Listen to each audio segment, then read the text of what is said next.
दी short hand की daily dictation class में आप सभी का स्वागत है। डिक्टेशन गति है 70 शब्द प्रति मिनट। स्टार्ट। महोदय, पर्यावरण से तात्पर्य किसी एक व्यक्ति के परिवेश से नहीं, वरन व्यक्ति के, समाज के, राष्ट्र के और सारी पृथ्वी के ही परिवेश से है, जिसका प्रभाव व्यक्ति, समाज, राष्ट्र और सारे विश्व पर पड़ता है। पर्यावरण से तात्पर्य पेड़ पौधों, नदी पहाड़ या किसी तंत्र विशेष से नहीं, वरन उस समग्र वास्तविकता से है जिस पर मानव मात्र का अस्तित्व और उसका संपूर्ण आध्यात्मिक एवं भौतिक विकास निर्भर है। अस्तित्व केवल शारीरिक स्वास्थ्य ही नहीं, मानसिक भी। स्वस्थ शरीर से स्वस्थ मन ही अच्छे स्वास्थ्य की परिभाषा है। शारीरिक स्वास्थ्य हमारे आहार पर निर्भर है, जिसका स्रोत इस पृथ्वी का जल थल वायुमंडल है। मानसिक स्वास्थ्य भी प्रकार अंतर से इन्हीं पर निर्भर है, क्योंकि जैसा खाएं अन्न वैसा बने मन। स्वस्थ जीवन पर सबसे अधिक प्रभाव हमारे चिंतन का, हमारी परंपराओं का और उन सब परिस्थितियों का पड़ता है जो हमारे ऊपर आरोपित हैं या की गई हैं या की जा रही हैं। इसलिए पर्यावरण या परिवेश में जल थल वायु ही नहीं, बल्कि वे सारे घटक महत्वपूर्ण हैं जिनका कुछ भी प्रभाव हमारे जीवन पर, हमारी क्रियाशीलता पर पड़ता है। जैसे हमारे विचार, हमारे आचरण और हमारी परंपराएं एवं संस्कृति आदि।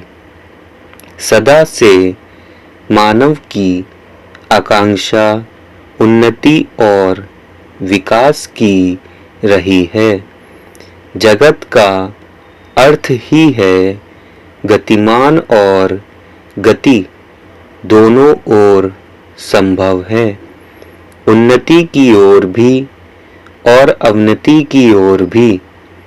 पहले को हम प्रगति कहते हैं, दूसरी को अगति, विगति, अधोगति या दुर्गति कह सकते हैं। वास्तव में मनुष्य ऐसा जटिल प्राणी है जिसमें अनेक विरोधाभासी और असंगत प्रतीत होने वाली प्रवृत्तियां और प्रतिक्रियाएं होती हैं। वह कानून और व्यवस्था की मांग करता है, किंतु चलचित्र, दूरदर्शन आदि में स्वतः भड़की हिंसा या खेलों में युक्तिपूर्वक की गई हिंसा अथवा अनीति से मंत्रमुग्ध भी हो जाता है। मनुष्य अपनी ही जाति या वर्ग के व्यक्तियों के प्रति प्रायः बहुत अधिक प्रतिद्वंदी होता है, किंतु कोई बाहरी खतरा उपस्थित होने पर उनके प्रति हद से ज्यादा सहयोगी बन जाता है। वह सड़कों पर या युद्धों में सामूहिक विनाश के प्रति उदासीन रहता है, किंतु किसी खान में फंसे हुए एक व्यक्ति या किसी कुएं में गिरे हुए एक बालक की रक्षा करने के लिए ढेरों साधन जुटा लेता है।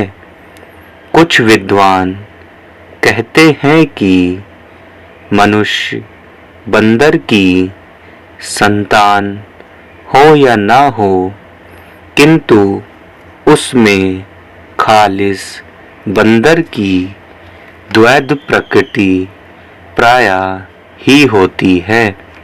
उसमें शाकाहारी बंदरों की भांति वृक्षों में उछल कूद करने की प्रवृत्ति तो होती ही है, साथ ही ऐसे बंदरों की स्वाभाविक जिज्ञासा भी होती है।